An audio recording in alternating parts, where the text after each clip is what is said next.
प्रिय विद्यार्थियों नमस्कार। राजकीय कन्या महाविद्यालय तिवरी मथानिया जोधपुर के यूट्यूब चैनल पर आपका स्वागत है। मैं doctor Sohanlal, associate professor Hindi. विद्यार्थियों, सामान्य हिंदी के अंतर्गत हम हिंदी व्याकरण के विभिन्न प्रकरण के बारे में अध्ययन कर रहे हैं। इसी श्रृंखला में आज रूप संरचना के अंतर्गत हम विकारी और अविकारी शब्दों का अध्ययन करेंगे। तो शुरू करते हैं। विद्यार्थियों, रूप संरचना के अंतर्गत विकारी और अविकारी शब्द आते हैं। रूप संरचना के अतिरिक्त इनके लिए एक और शब्द है, वो है शब्द का व्याख्यात्मक या विश्लेषणात्मक पक्ष।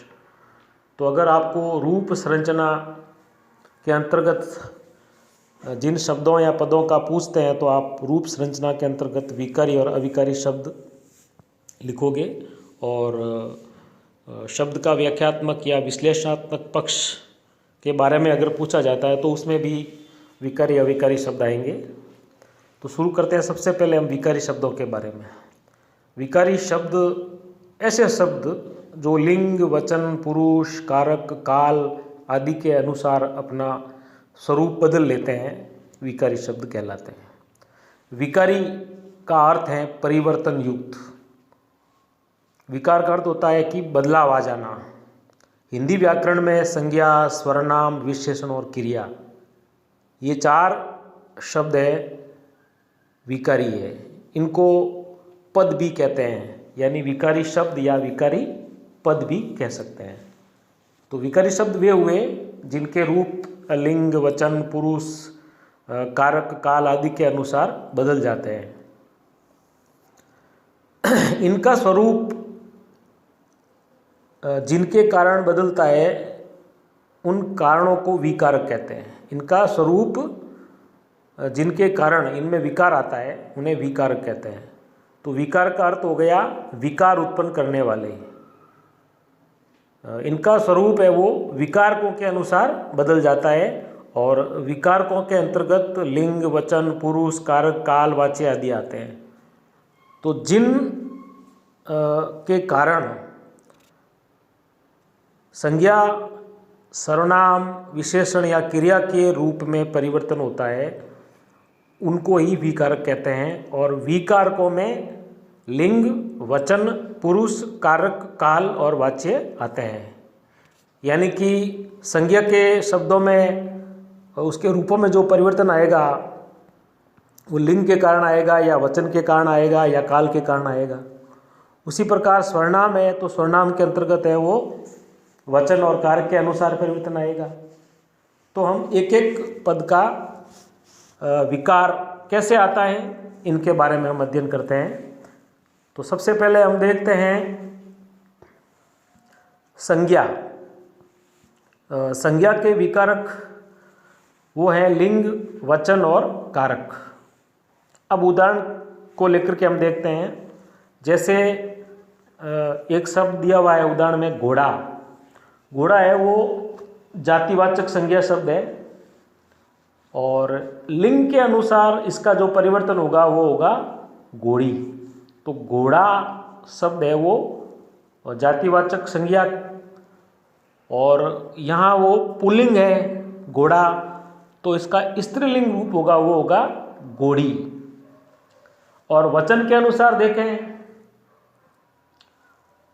तो अगर एक वचन है तो घोड़ा, और बहुवचन है तो घोड़े या घोड़ों।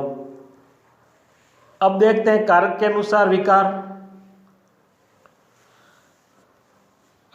घोड़े ने, अगर एक घोड़ा है तो घोड़े ने,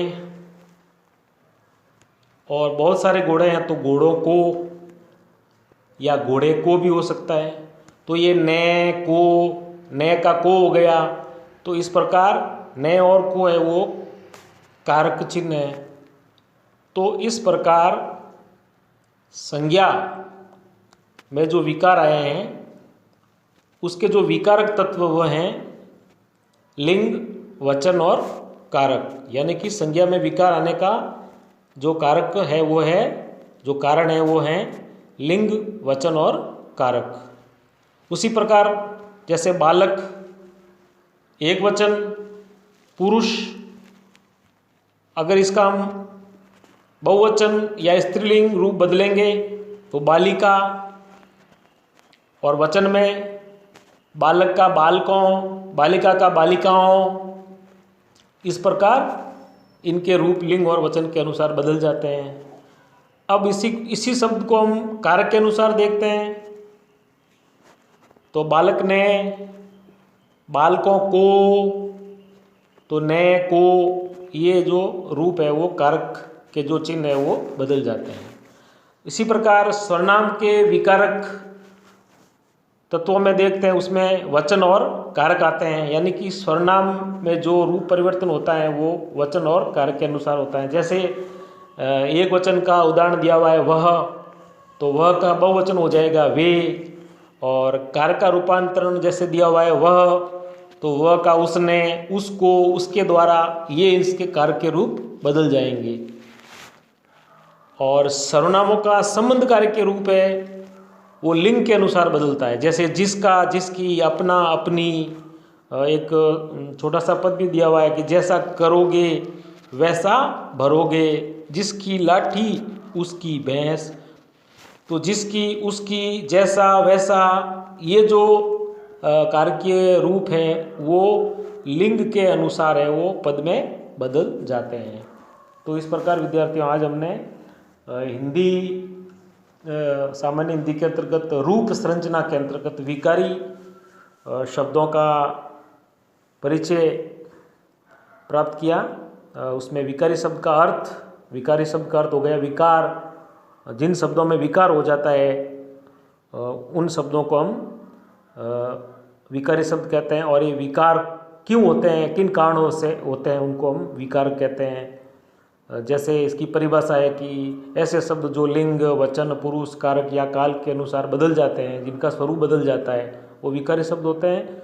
और विकारी शब्द का अर्थ, विकारी का जो अर्थ है वो शाब्दिक अर्थ है, वो है परिवर्तन युक्त। हिंदी व्याकरण में संज्ञा, सर्वनाम, विशेषण और क्रिया, ये जो चार शब्द इनको पद भी कहते हैं, तो ये विकारी कहलाते हैं। तो विकारी पदों में संज्ञा, सर्वनाम, विशेषण और क्रिया, ये चार आते हैं। और इनका स्वरूप विकार उत्पन्न करने वाले, यानी इनमें विकार उत्पन्न करने वाले जो हैं वो हैं विकारक तत्व। उन विकारकों में आते हैं लिंग, वचन, पुरुष, कारक, काल और वाच्य। जैसे संज्ञा के विकारक हो गए लिंग, वचन और कारक, यानी संज्ञा के रूप में जो परिवर्तन आएगा वो लिंग, वचन और कारक के अनुसार आएगा। उसी प्रकार सर्वनाम का है तो सर्वनाम के जो विकारक हैं वो हैं वचन और कारक, और इसका जो संबंध कारक के रूप है उसका जो स्वरूप बदलेगा वो लिंग के अनुसार बदलेगा, जैसे जिसका, जिसकी, अपना, अपनी। तो विद्यार्थियों अगले वीडियो में हम विशेषण और क्रिया के विकारकों के बारे में पढ़ेंगे। धन्यवाद।